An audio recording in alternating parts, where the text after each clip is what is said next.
平和になるかもしれないと思っていろんなことやってたけど、やっぱりこうそれにもうついていけなくなって、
5対1と大関がリードしています。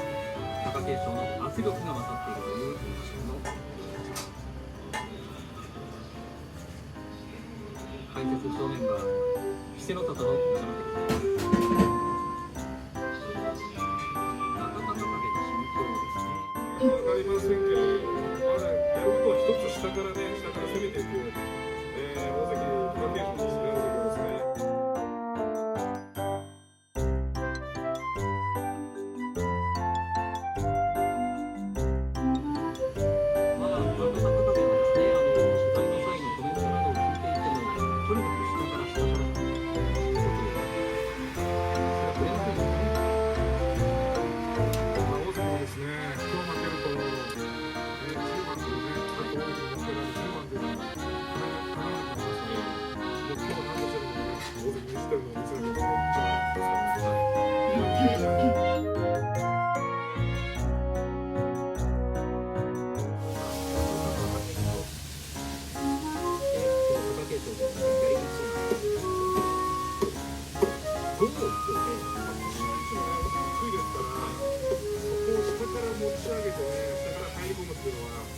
かなり普通の力士よりは難易度高いと思いますよね。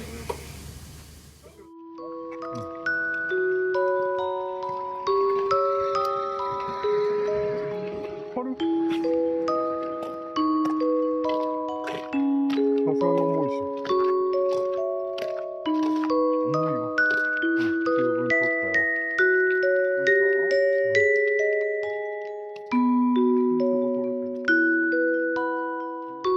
下ろしてよいしょ。